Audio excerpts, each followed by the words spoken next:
Le 25 août. Boum, boum, boum, boum. 4 coups formidables me réveillent à 5 heures du matin. Pas de doute, c'est le canon.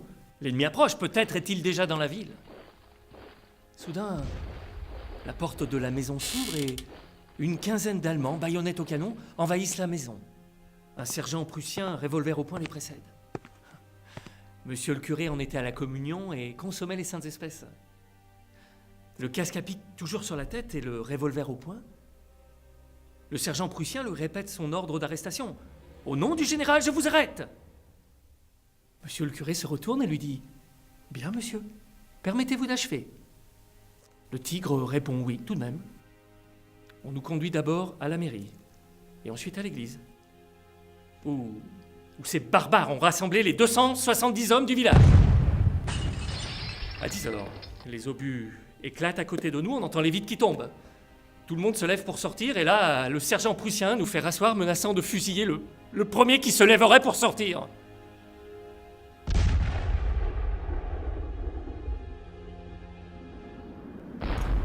Les sentinelles adverses tiraillent un peu aujourd'hui.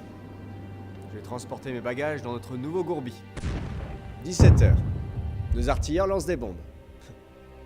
La première tombe juste devant notre mitrailleuse et n'éclate pas. La deuxième éclate juste sur notre tranchée. Fureur des poilus. Et ils parlent de fusiller les artilleurs. La troisième tombe plus près des tranchées allemandes. Pour un essai, c'est plutôt réussi. Par moquerie, les Boches envoient juste une bombe en réponse. Il est nuit.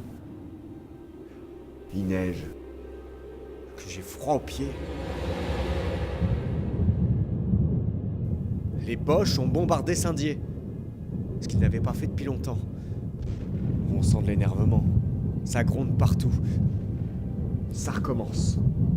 Cette fois, tout le monde est alerté. Faut vite passer au col, car toutes les 10 minutes, une rafale d'obus arrive. Et ça dure jusqu'à 23h.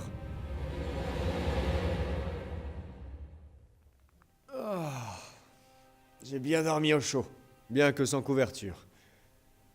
Tout est blanc de neige. Et il en tombe. Après-midi, tournée à la tranchée du col. Encore des fusants de 77. Ça va-t-il recommencer comme hier? Depuis 2 jours, le canon gronde là-bas, sans arrêt. Est-ce Verdun? Et qui donc attaque?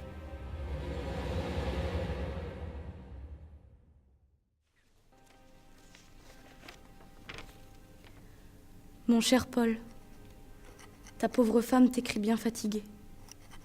J'ai passé une nuit blanche avec toutes ces troupes qui nous sont débarquées.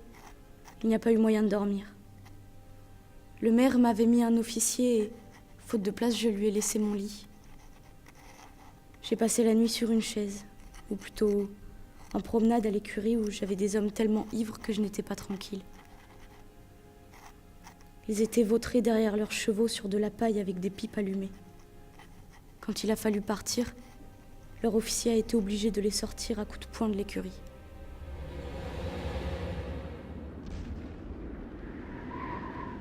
Tous les jours, même temps. Neige, giboulée, froid. Hier et ce matin, grand vent et pluie. Je vais faire ranger ma cheminée pour faire un peu de feu le soir. Tous les jours, des obus devant nous. Aucun sur la tranchée. Heureusement, car nos abris ne sont guère solides. Ce soir, alerte. On craint que l'ennemi ne fasse sauter une mine. Sale nuit. Les Boches sont hargneux depuis hier. À 18h, ils bombardent la ferme voisine. À 23h, ils se mettent à tirer des rafales de fusants sur toutes les routes.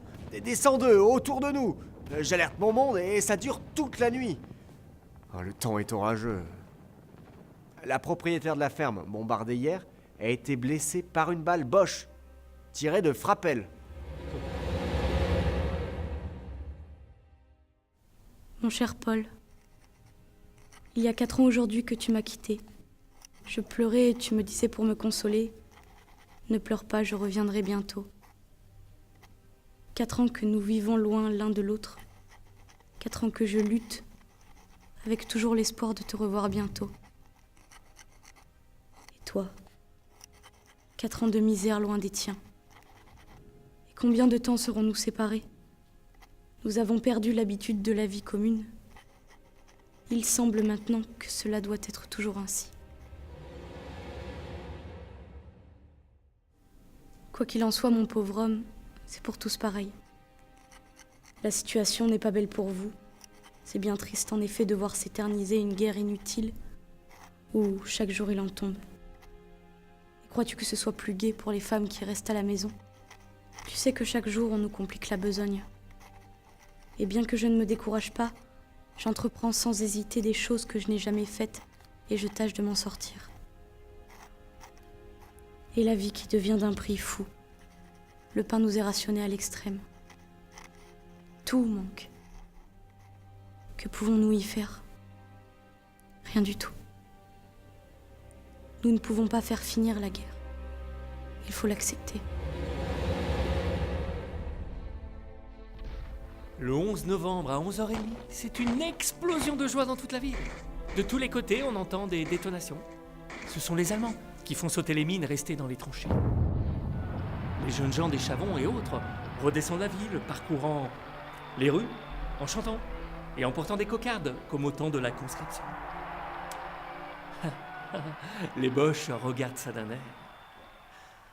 On se hasarde même dans les tranchées françaises. On prépare les décorations de la ville et les Allemands partent par petits paquets.